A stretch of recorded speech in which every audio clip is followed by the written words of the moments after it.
Welcome to Infidelity Nest. In today's story, I want to share something deeply personal. A story about rediscovery. About what it means to wake up to life again when you thought all your chapters were already written. My name is Clara. I'm 54 years old, a widow. And for a long time, I believed my story had quietly reached its last meaningful page. I had my routines, my peace, my silence. Or at least I thought it was peace. For years after losing my husband, my world became very small. I filled my days with safe, predictable habits. The same coffee every morning, the same walk to the same store, the same old movies playing softly in the background. My house felt like a time capsule, frozen in moments of a life I used to live. At first, that sameness was comforting. It felt stable, but after a while, stability began to feel like stillness, and stillness began to feel like being stuck. I told myself I was fine with it, that I didn't need anyone or anything new. But deep down, a quiet ache lingered. The kind that doesn't shout, but hums in the background of your life like a song you can't quite forget. My son, Michael, was the one bright rhythm that broke that silence. He would visit on weekends, bringing laughter and stories from his busy life in the city. I loved those visits. The way the house filled with sound again, the warmth of his presence. But every time he left, the quiet would return heavier than before. I learned to make friends with my solitude. I thought that was strength. But now, looking back, I realize it was more like survival. Then, one completely ordinary day, life decided to surprise me. Michael had called that afternoon. He said he'd be going out of town for a few days for work, and asked if his friend Julian could stay at my house for a night. I'd known Julian since he was a teenager, a kind, polite boy who'd grown up around our family. I didn't think much of it. Of course, I told him. He's always welcome. When Julian arrived later that evening, I was struck by how much he had changed. Gone was the lanky teenager I remembered. He was taller now, confident, yet carried himself with a calm humility that felt familiar. His smile was easy, warm in a way that instantly softened the air around him. He greeted me like someone returning to a place that had once felt like home. "It's been too long," he said, setting his bag down gently by the door. His voice had deepened, calm and steady, but there was a kindness in it that hadn't changed at all. We shared a simple dinner, pasta, a salad, and a bottle of red wine I'd been saving for no particular reason. The conversation was light at first. We talked about work, about Michael, about little things. The kind of harmless, comfortable talk that fills the quiet. But slowly, something shifted. As the night went on, the conversation grew more personal, more reflective. He spoke about feeling lost in his career, unsure if the life he was building was really his. I listened, surprised at how easily he opened up. Somewhere in his words, I recognized myself. That same quiet longing for something unnamed, something beyond the routine. There were moments when our eyes met a little too long, and I felt a small flicker of warmth, one I hadn't felt in years. It startled me. I tried to brush it off as nothing more than nostalgia, a trick of the moment. But my heart, it remembered something my mind had long forgotten, the feeling of being truly seen. After dinner, we moved to the living room. The wine had filled us both with a soft ease. The air felt different, not heavy, but thoughtful, like the kind of silence that invites honesty instead of avoiding it. Julian told me stories from his childhood, memories that brought back laughter I didn't know I still had in me. At one point, I caught myself smiling, really smiling, and realized how rare that had become. When the clock ticked past midnight, he leaned back on the couch and looked around the room. "You know," he said quietly, "this house always felt safe, like time slowed down here." Something in his tone, that quiet sincerity, touched a place in me I'd kept sealed for years. I didn't know what to say, so I simply nodded.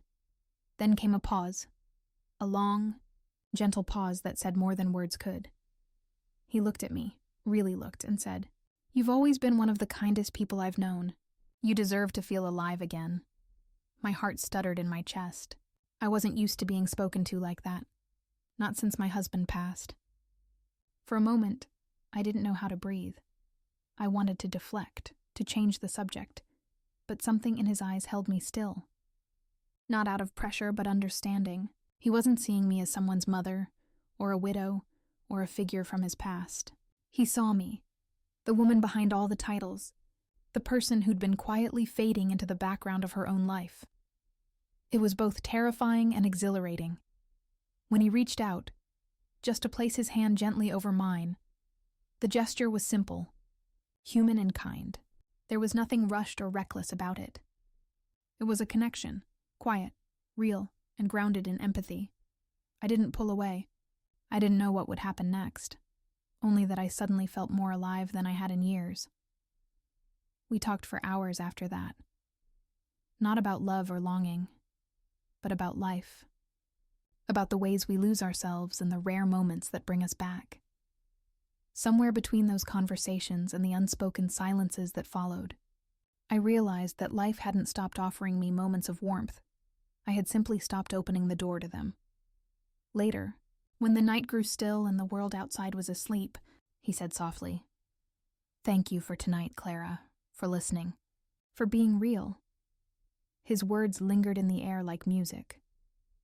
When he finally went to the guest room, I sat there for a long time, heart full, eyes wet, not from sadness, but from something I couldn't quite name. Gratitude, maybe, or the fragile beauty of knowing that connection doesn't belong to youth alone. That night I didn't sleep much. I lay in bed, staring at the ceiling, feeling an unfamiliar lightness in my chest. It wasn't love, not in the romantic sense. It was something simpler, the rediscovery of myself. The next morning, sunlight spilled across the living room floor. Julian was already up making coffee. He smiled when he saw me. "I didn't want to leave without saying goodbye," he said. I smiled back, and for a moment I felt something rare. Peace. As he left, he hugged me. It was warm, respectful, sincere. "Take care of yourself," he whispered. And just like that, he was gone. But something in me had shifted forever. For days afterward, I kept replaying that evening, not with regret, but with quiet wonder. It reminded me that even the smallest interactions can awaken something vast inside us. That night didn't change my circumstances. My life was still my life, but it changed how I saw it. It reminded me that I wasn't invisible, that the world still saw me, that I still had chapters left to live. I began to rediscover parts of myself I had buried. I started painting again, something I hadn't done since before my husband's passing.